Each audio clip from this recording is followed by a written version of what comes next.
The most news in the morning. CNN's American Morning. Weekday, 6 a.m. Eastern. What's your theory behind what's going on here with these sightings? Documents released via the Freedom of Information Act confirm that these types of incidents have occurred going back to 1948. The documents describe saucer-shaped objects whose capabilities are vastly beyond anything that we have, the Russians have. I think the logical explanation is we're dealing with visitors from somewhere else. Regardless, there are a number of cases now. I've interviewed over 120 former or retired Air Force personnel who've talked about UFO incursions at missile sites, at nuclear weapons storage areas. The incident at Malmstrom Air Force Base, Montana in 1967 did involve the appearance of a saucer-shaped object above a nuclear missile launch site. Seconds later, all 10 of these missiles controlled by this site malfunctioned. And the two officers involved, including former Captain Bob Salas, who was at the press conference on Monday, by the way, testified that he was sworn to secrecy and told never to discuss this.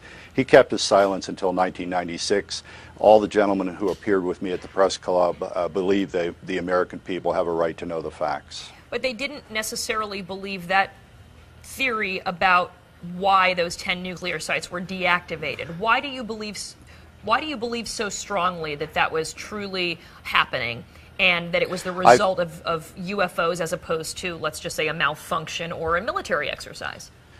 Well, what you've just said is not entirely correct. They all agree that there was no technical explanation for what occurred. In fact, the engineering reports from Boeing Corporation stated just that.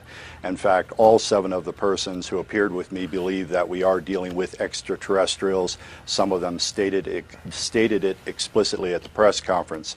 What they do not necessarily agree with, three of the 7 agreed with me that these these actions represent a signal being sent.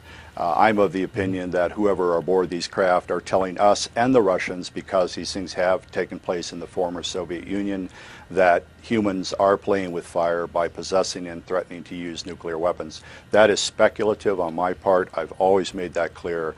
But the persons who were at the sites, who witnessed the craft, say that there is no technology on Earth that could account for what they witnessed. Your press conference yesterday, Robert, certainly sparked an awful lot of conversation around our offices yesterday. We were talking about this throughout the day, and it raised a number of questions, such as, who are these aliens?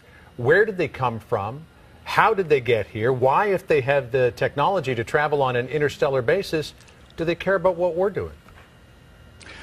I have a book called UFOs and Nukes. I devote an entire chapter to attempting to answer the questions you've just asked. I think most of the answers to those questions are in the realm of speculation, frankly. We don't know. The people at the Pentagon and the CIA and the Kremlin may know the answers to your questions. However, what I simply point out is that you have countless incidents now, and I've investigated over 100 of them and have over 100 witnesses, indicate that craft of vastly superior capabilities have been monitoring the U.S. nuclear arms program since the 1940s, and on occasion, according to these ex-military personnel, have tampered with the weapons. What I also point out is the persons who spoke with me on Monday, by the way, again at the press club, were persons who were vetted by the U.S. government to launch or otherwise operate weapons of mass destruction. Right. These are clearly level-headed persons that are now saying that UFOs have shut down our nuclear weapons.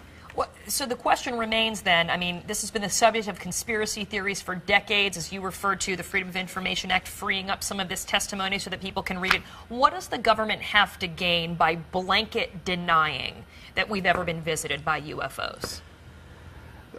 The RAND Corporation, which is a think tank, did a study for the Air Force in 1968. The Brookings Institution, which is a think tank, did a study for NASA in 1959, I believe, in which they said basically if extraterrestrials are here, governments have nothing to gain and everything to lose by admitting that without knowing the full intentions of whoever might be here.